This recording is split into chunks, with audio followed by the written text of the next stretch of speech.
Division 2 teams from Division 6D that I thought would be better in the spring season. One has been better. One has been far worse, and that is Clinkers and Krakens. Clinkers. Taking off the rails quick. Clinkers and Marc-André Delaunay, I thought his first season, I don't remember someone who I've spoken to who was learning the position of quarterback who absorbed as much information as quickly as he did. It's actually interesting to see how quickly he came from being, let's say, a receiver in FPF, being a snapper, to playing quarterback and being successful really quickly. Like a lot of people, they have this one bad season where they don't really belong and they struggle. His first season, he never had that. He was top 5. He was borderline all-star. So now you put the same guy who was borderline all-star in his first season, you put him in his second season with a slightly but better they kind of receiving moved cast. up. Sorry, they were in Division 6. So yeah, so they're technically kind of in the same division. But now he knows what he's doing, right? Yes, and adding Alexandre Joubéville helps the team greatly because you have now. Defense. Not only that, you have two guys who can contribute 2 ways in Division 3/B, let's say. Like that's a big deal. And on the other side, though, because we'll talk a little bit about Clinkers in a little bit. Teaser, professionalism right here. Krakens, Simon, this is a team that you loved and then hated, and then they hated you, and now you hate them again. Yeah, he loves them again. Do you love them again? I hate them again. Yeah. So what's wrong? Is it just the absence of Anthony Beauchamp-Fraser? They were missing a few guys for the game, which doesn't help. But they've been awful all season. Yeah, I think it's a matter of a bunch of guys. It's the summer, so it's always tough to show up. Every team has the same issue where you're gonna miss guys every now and then, because either they can't make the games due to schedule issues, or they can't make the game because it's the summer and I have other things to do. So No, you don't. Okay, not me per se, but yeah, I think Krakens is a bit of everything. It's a bit of, you have a different group. Your best players are not necessarily there. They might be fighting. They might have a tougher schedule coming off the bat than they did in Division 6. I think it's a mix of a few things, and they're not necessarily the team that will persevere when things don't go their way. They'll give up. If you're down 20-0, you'll see that they give up really quickly and they give up the game. I saw the amateur sacks I was gonna say, there are a bunch of guys who love the sack. and replacements game with once again Simon. They love big balls. Yeah, they do. It's on the shirt. I saw my favorite jersey of the season so far. I think the highlight of this game, when Simon and I saw it, was their player for sacks go down in a huff and puff. It was, and look, I think the advice I would give to Division E2 teams is you better have a quarterback that doesn't lob throws, because as Simon said it perfectly, the difference with a Division A quarterback and Division E obviously is they're better, but the fact the ball comes in so quickly, you don't have guys converge, which will cause a tremendous typhoon of a car crash. And that's what happened, and that was probably the story of the game for the Sacks team. They just couldn't get going from that point onwards, and they were just stuck in park the entire way. Mo, is this advice based off of analysis or advice based off experience? More analysis, because you saw the ball like literally sail for like 16 hours. There are, and like the thing is, like I know we like to take shots at Mo, me more than most, but I will say, I know what Mo's talking about, and it's not just like a post that hangs a little bit over the middle of the field. There are balls that literally come out of quarterbacks' hands looking like punts. No, it's going up. Great hang time. And then down. But they're not spirals. They're spinning out of control. They're not going to where they're intended. That's what happened is, like Mo described, 5 guys played the same ball. And the play calling is not good either. So you have 3 or 4 guys running to that spot and converging on one area.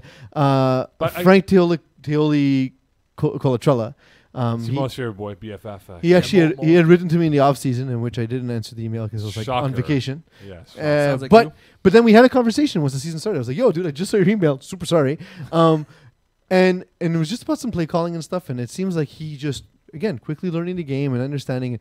His biggest issue has been sort of getting his players on board with what they need to do in terms of route running and being consistent and being in the right place. And so one of the things I had to learn was learning spacing. So timing is more than just running the route at the right depth. It's also understanding the spacing between you and another receiver and the timing that your route needs to come open, and understanding the whole play on the whole.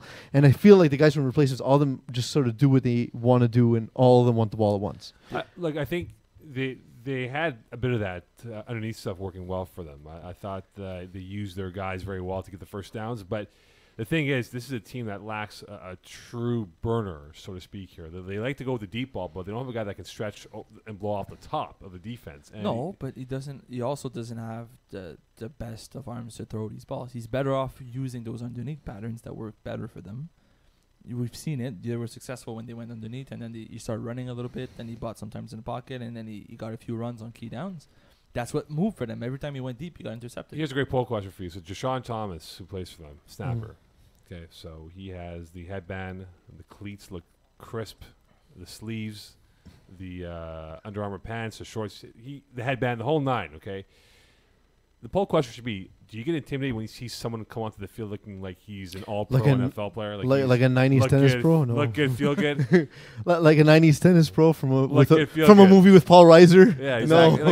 Like, I'm just like, wow, this guy is playing the role so perfectly that he's so irrelevant in the passing game. You know who's playing the role poorly and also irrelevant in the passing game? Steph Fens, which is surprising because he's also the quarterback. Yeah, tough start to the year. So are they going to score more than a touchdown at Nope. any point this season? No, well, I don't understand how the games are that close. so it's easy. They will if they change their quarterback. I mean, but this is him I mean, trying. it's Like he not told me, complicated. this is the season where actually I learned something or I retire. So we won't. Oh, set boy. fast. He's been That's more different. successful in the past. But he was, and with DGC, now the Genosaurus Rex, who were one of the most maligned early starting franchise in FPF. They were awful the first season, and then they learned a lot, and they did really well with him. And now he has his own guys, Yeah. and they look worse. I don't understand. We were also saying that this DGC were a team that just needed like someone to really lead them and bring that organization. And who better than a quarterback who's won championships before, who's Not as a quarterback. not as a quarterback, Yeah. but like he knows what it takes to succeed in this division. Yeah. Do people look at him and say he's wise just because he's bald, though? No, So They don't look at him as a Yoda figure. Let's put it that way. he is kind of like a Yoda figure, I like that. or Yoda figurine. In any case, A Toyota. Does he drive a Corolla? Yoda Corolla. I don't know. Can you find out for us, Eagle? Yeah, get on with Steph Fenn Steph drives. and ask if he drives a Corolla. I'm gonna go with no Just- based on his job title. Eagle, your role is to find out this information. But maybe please. it's like a Corolla S. Even Like they had a model like 3 Or years ago. Tundra. Smaller. Isn't he into sports cars, like muscle cars? maybe a Toyota Yeah, I Tundra. I can't- thought he had like so. a Charger or a Mustang or. I think he's a a Toyota Tundra Charger. type of guy. Stefan's in a Charger. I don't see it. I can see it. I could see him like in a Ferrari. I But see not like in a a Give me few a ads. give me an M3. All right, can you find out for us, please? Email him, Mm. please. Thank you. So like, if it's a Charger, like midlife crisis, or just trying to like Pick scare, up chicks. trying I to don't know, pretend he's a ghost cop. How about lots of Ooh. disposable income? That's the one. Yeah. That's actually, but you know what? Like muscle cars are not super expensive, so usually it's just because you convince yourself that you'll get head in the front seat. ahead of the Isn't front that the seat, whole yes. point again? Ahead of the front seat. Ahead of the front seat, yes.